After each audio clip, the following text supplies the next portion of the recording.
Hi, everybody, and welcome to the weekly iSolve training.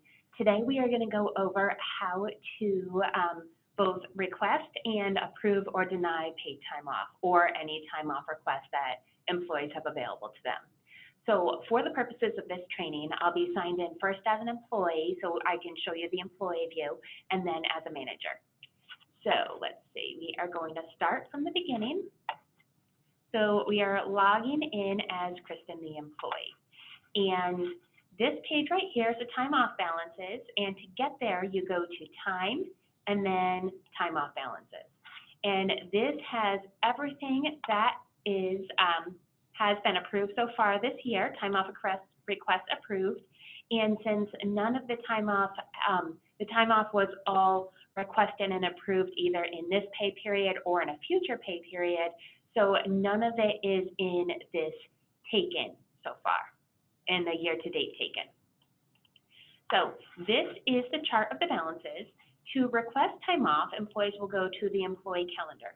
And from there, first they can see what their approved paid time off is, and they can look at forward months if they want. They had all of this week off. They've got most of next week off, and then this employee has the middle of February off too.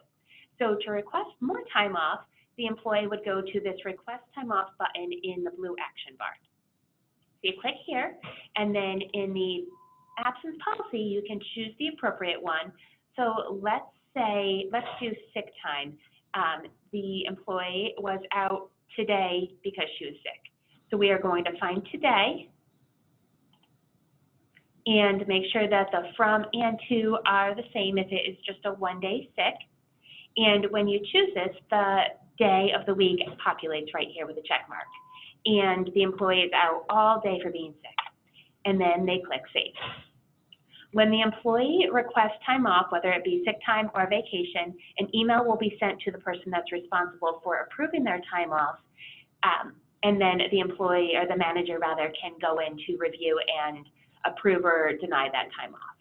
So first, we just requested some sick time for today. Let's do one more PTO request because the employee wants some paid time off in, let's see, she wants paid time off in April.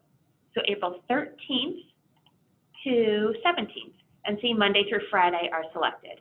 If we did, say we wanted the 13th through the 16th off and then we needed a half day on Friday, that would have to be two separate requests because the hours per day has to match every day that is checked right here in the Monday through Friday.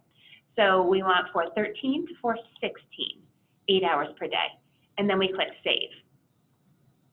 And then we're going to do one more request. We're going to do one PTO day, and we want that Friday in April, the 17th. And we want just a half day. So in the comments, you can say, I need the afternoon off, please. Or maybe the employee needs the morning off, whatever it may be. But when it's 4 hours, a half day, the manager will likely want to know which half of the day the employee is actually going to be at work. So the comments are useful in cases like this. So again, you can click save. And that is everything that the employee is responsible for doing. So in the employee calendar, they can review their approved and their pending PTO. So let's look at February. There's some pending PTO. And then we also asked for a bunch of time off in April. So that's it for the employee side of things. We're going to log in again as Chris, the employee's manager, and her name is also Chris. So when a manager logs in, well, first they're going to get an email saying they need to log into iSolve to review their employee's time off request. So when the employee or the manager logs in to iSolve, the manager is usually also an employee of the company. So when they first log in, they're going to see the homepage that the employee sees. So what they'll want to do is move to the profile where they have access to review and approve employee time off. So we're going to the manager view over here in the left corner. And right on this homepage, it says you have pending time off requests, so you can click to review. iSolve makes it very easy for manager action items. So we click right here, and it takes us to Chris, the employee's time off calendar. So she's already got half of January approved. Let's look at February. She wants a week in February. There's two ways that a manager can approve paid time off or deny paid time off, whatever the situation may be. So the first, you can click right where it is, right where the employee has requested the time off, and it will take you to the time off request. You can approve or reject and then click process. So in this case, we will choose approve and process. It'll take us back to the calendar, and we'll go to February, and we'll see that we just approved February. So let's go back to the manager view. We want to go to employee maintenance in general. We'll go to Chris the employee.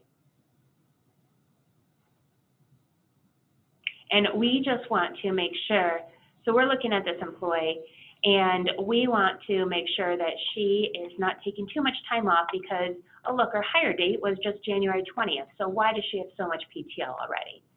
So we are going to go, and this is really just something that managers might want to do when they are looking at employee time off. So we want to go back to the manager, we'll go to the employee view, and then we're going to go back to the manager view again. So what I want to show you is there's still more pending time off requests. And as a manager, you thought you approved that time off in mid-February that Chris, the employee, wanted, but there's more. So we are going to keep looking. And you can do a calendar view if you want to, and you can keep searching for those pending requests, or you can click the pending request view. And that has all the absences that you have not approved or denied yet. So Chris, the employee, wants the middle of April off, and then she wants a half day on February at the end of that week in April. So let's do this half day, for example. You can click approve and process, and when you do that, the pending request, the calendar will refresh to have approved over in April, and then if you click on pending request, it has the one absence that you have not reviewed yet. So we're going to go here, and we are going to deny this, just so I can show you one thing. So we reject it. The employee will understand, they will get a notification when PTO or time off or sick or vacation, whatever your policy language is, if it's been approved or rejected, the employee will get a notification. They can also go into their iSolve to look at their own calendar, and we are going to go in as the employee one more time. And we click login. The employee goes to time off balances. Nope, time off balances, I'm sorry, that is the chart where you can see what's been approved. Oh look, 100 hours have been approved, but let's see if any have been rejected. You don't see that yet, but you know that the employee has asked for more. So what we're going to do is we're going to go to the employee calendar, and we are going to go to April, and oh, only half a day got approved. So maybe the employee wants to regroup with their manager about the rest of the PTO, or maybe it was entered by mistake. So that is the process. An employee requests paid time off or vacation or sick, and then a notification is sent to the manager. Manager logs in, and then they need to make sure that they select the approval or the profile where they can approve their employee's time off, and then they can review and approve from there. So that is it for paid time off. If you have any questions, you can contact me, and I would love to hear from you if you have other training requests, anything that you are challenged on or anything where you're stuck. You can always give me a call. My phone number is 518-836-2505. Thank you so much for joining me.